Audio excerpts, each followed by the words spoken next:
What a story this is. Just breaking right this second. Man United are seeking to end the contract of Cristiano Ronaldo. This, of course, comes in the aftermath of that interview with Piers Morgan. And they've initiated appropriate steps following Cristiano's explosive, unsanctioned interview.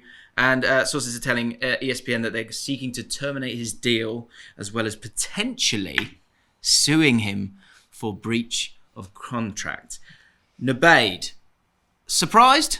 What a wild, or shocked? Or both? Situation. It's like watching a Kim Kardashian TV show. Incredible. I don't personally watch that stuff. But it's just Ronaldo coming out, having this interview, going full-blown after everyone involved at Manchester United. Then having his contract potentially terminated. I'm just I'm like left scratching my head going, how is this happening in this sport? Like, this is something I think, say in like NBA, it doesn't happen, but like players will come out, they'll talk about people. There's a lot more drama around it. Football is much less dramatized. And Ronaldo's just throwing it all in the bin and gone, let's just make this about me. Let's make it about my contract. Let's make this story built around Cristiano Ronaldo, the guy. And when this interview came out, I actually thought it was going to be, I've been misunderstood. And I think a lot of people felt that way.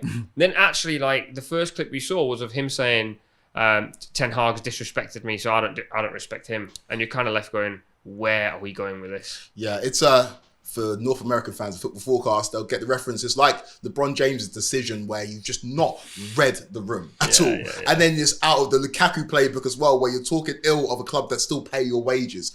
It's bizarre. It's completely bizarre. The issue with it as well is that there were semblances of truth in what Ronaldo was saying about Manchester United. United fans have been saying this for years, especially in the post-Fergie era, about how the club haven't moved forward and developed behind the scenes. But for you to come out and say it as a current player just undermines the manager, undermines the hierarchy, severs your relationship with fans. And I don't know how your teammates can look at you the same way. I don't know how we thought this would end or what the end game would be to this, but there is no way that he can come back and play for Manchester United. And now it becomes an even more sticky situation in regards to his pay, in regards to his contract, because like you say, they are seeking to terminate his contract. So a club statement issued. Manchester United has this morning initiated appropriate steps in response to Cristiano Ronaldo's recent media interview. We will not be making further comment until this process reaches its conclusion. What if the second 45 minutes he's actually sat there going, but I love this club? No, I mean, he's gone for the owners, hasn't he, as well? I watched the interview going, just shocked. You're right, at the sort of, not audacity, because, you know, people should be allowed to say what they want to say. I feel like Ronaldo's been let down a little bit here in the sense that the language barrier, now I know he speaks very, great English, but it's the nuance of it. It means that you just lead yourself down quite a top-line hyperbolic route. I think Piers Morgan set him up for some of those comments as well. Do you feel betrayed? Yeah, I feel betrayed. And so these are strong words that come out. And then the final thing is, get a bit deep here, guys, but the medium is the message. And by that, what I mean is when you do that interview with Piers Morgan, what will certainly occur, and especially when it's Ronaldo, this won't go, look, he's going to do an interview here where he's going to say his piece, he's going to explain why he's been misunderstood. No, this will be, the top lines will be clipped up, they will be put out, and it will be teased and teased and teased for the entirety of the week. And when you have these top lines, you then lack the kind of context. If it had been put out in this one big chunk, yes, there would have been those top lines, but I don't think it would have been as outrageous as it is. That said, he still makes very clear statements in terms of not having respect from the manager, not having respect from his own players, and kind of talks in past tense quite a lot, and having a go at the owners. So the thing that you can be shocked. I don't think you can be surprised that Man United are going down this route. Well, it's also, this was premeditated. This isn't Ronaldo waking up on a whim and saying, I'm going to call Piers Morgan to do this explosive He teased this in August, He said this was coming. So I think the issue was, and the issue is with Ronaldo, is that he didn't have respect for Ralph Rangnick as a man. He didn't have respect for Erik ten Hag as a person. Because if you look at Ronaldo, who's managed him in his career, it's been Alex Ferguson, it's been Ancelotti, it's been Jose Mourinho, it's been Zinedine Zidane. He's had respect for these individuals as people. When Rangnick came through the door last season, we saw the flashpoint against Brentford, where he showed public contempt for his manager when he was substituted. And you see it this season under Erik ten Hag, where he left the Spurs game early.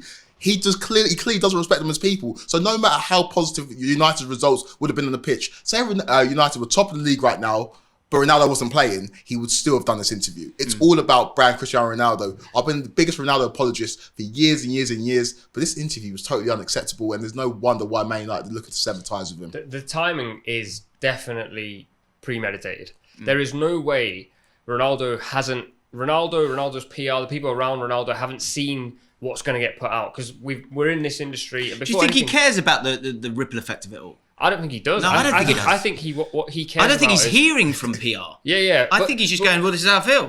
Which is actually quite refreshing. He's saying what he thinks, but I think at the same time, there will be people saying to him, like 4 days before the World Cup starts, shall we put this out? And he's going, yeah, put that out. And all this news is coming to him, and he's not seeing this as like negative pressure, more bad press. He's seeing this, I don't like United. They've suffocated me. I'm not playing football. I'm not ready for the World Cup because they've suffocated me, and I need to get ready for the World Cup. And if it's not physically, it's mentally. And mentally, it's feed me all the negative pressure you can so that I can then go do a crazy celebration after my first, second, third goal, and it gets clipped up and people go, the king is not dead and blah, blah. And he's also an untouchable entity. Like the second you've done videos on Ronaldo, there's a lot of Ronaldo fans out there that will just go, it's not true. Or, Ronaldo can sit there and go, I've got no respect for the manager. People go, yeah, but Ten Hag didn't respect him either. Like, that's always the comeback. Yeah. For me, it's just bizarre that Ronaldo would go, thank you for teasing me and putting all this stuff out, Piers. Thank you for setting me up, and I'll happily give you what you want. And let's just watch that go out. It's no surprise to me that now the result is United are seeking to terminate his contract. I do also think that these, and again, he's taken it so far back, these seeds were sowed by the man that Manchester United lauded as a god, so Alex Ferguson. When you hear about how Ferguson dealt certain players, of course he cracked the whip. But when it came to those special mercurial players, Eric Cantona, Cristiano Ronaldo, they were given free will to kind of do what they want, and they were told they were God's gift. And you've seen that in the way that Alex Ferguson talks about Eric Cantona, and the way he talks about Cristiano Ronaldo. And I think that seed that was sowed back when Ronaldo signed for Manchester United in 2003 and eventually became the best player in the world and left in 2009, he's carried that belief with him that his way is the right way, and the way that he wants to play football and the way the team should be built is around him. And that's reflective in the interview. There was no introspection. There was no pointing the finger at himself. No. Manchester United finished second in the 2021 season. They signed Varane, Sancho, Ronaldo. They finished sixth the season after. Ronaldo's got to look at himself. Yeah, I think you make a great point about being untouchable. And I think he thinks that. He thinks that he's untouchable. What will be fascinating, and actually the truth is, the conclusion to all of this is that, suing might make it very different, and there'd be a winner or a loser. But at the moment, Man United don't want him anymore, and he doesn't want to be there anymore. But do you think he did the interview knowing that this would probably happen? Because he would have known. So do you think he was almost going, that's the result that I want? Yeah. Oh, he goes into that interview. He talks in past tense because he goes, this is it. I think there's one of his quotes is Picasso said, you have to destroy it to rebuild it. Yeah. And so when he's saying that was cold. I like that. When he's saying that, he's like, it's done. I am not playing for this club anymore. And so he might get what he wants. What I'll be fascinated to see is, is there some kind of settlement? Because I think any other club, that player is in trouble. Sorry, any other player, that player is in trouble.